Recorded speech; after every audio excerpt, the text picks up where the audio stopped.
Assalamualaikum warahmatullahi wabarakatuh. Saya dari kelompok 6 akan membahas tentang pelatihan K3 untuk perusahaan manufaktur. Yang pertama, saya sendiri bilang Falah, Agil, dan Raffi. Untuk selanjutnya, pentingnya penerapan K3 berdasarkan data dari BPJS Ketenagakerjaan di Indonesia, datanya 105.182 kasus kecelakaan kerja hingga akhir tahun 2015. Penyebab kecelakaan kerja yang sering ditemui diantaranya yang pertama perilaku yang tidak aman, yang kedua kondisi lingkungan yang tidak aman, dan yang terakhir kedua kondisi tersebut terjadi secara bersama-sama. Kondisi ini karena diperparah dengan keterlambatan informasi kepada pihak perusahaan sehingga tidak segera ditangani. Rendahnya kesadaran akan pentingnya penerapan K3 atau keselamatan dan kesehatan kerja, terutama pada sektor industri, menjadi penyebab utama terjadinya kecelakaan kerja di Indonesia. Masih sering ditemukan anggapan bahwa penerapan K3 cenderung mahal karenanya dibutuhkan alokasi budget yang cukup besar dalam pelaksanaannya. Selanjutnya akan dibahas oleh Agil. Di sini saya akan menjelaskan penerapan K3 untuk bertujuan untuk di sini K3 melindungi karyawan dari berbagai macam bahaya dan melindungi aset perusahaan dari hal-hal yang tidak diinginkan di kemudian hari. Bentuk tanggung jawab perusahaan terhadap karyawan dan lingkungan menghadapi gangguan kesehatan yang dialami pekerja saat melakukan tugasnya. Dan apabila terjadi kecelakaan kerja, maka karyawan akan mendapatkan jaminan tindakan medis sampai sembuh tanpa batasan biaya pengobatan.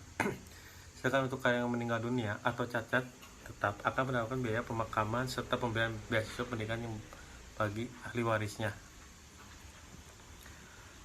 Manfaatnya K3 di sini tidak hanya karyawan yang dapat merasakan manfaatnya K3, perusahaan juga dapat diuntungkan dengan penerapannya.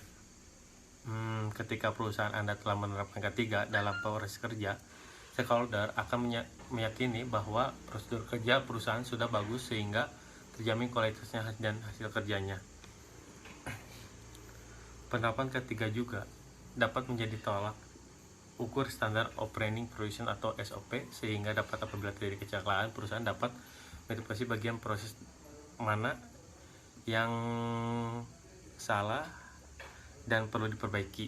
Tidak hanya itu, tingkat produktivitas karyawan juga akan meningkat dengan jaminan keamanan yang diberikan oleh perusahaan. Dan selanjutnya akan dibacakan oleh Nama saya Raffi Nugraha. Saya akan menjelaskan tentang di sini ada menurut Menteri Tenaga Kerja dan Transmisi dalam nomor perintah 08 2010 ada beberapa alat pelindung yang disesuaikan dengan K3, diantaranya yaitu masker, helm, sepatu boot, penutup telinga, sarung tangan, dan kacamata pengaman.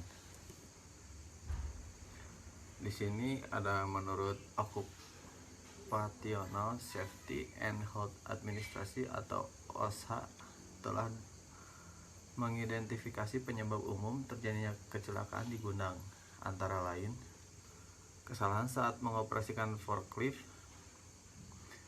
penyimpanan dan penyusunan palet atau barang tidak tepat atau tidak aman. Yang ketiga ada menggunakan alat pelindung diri APD yang tidak sesuai atau menggunakan APD.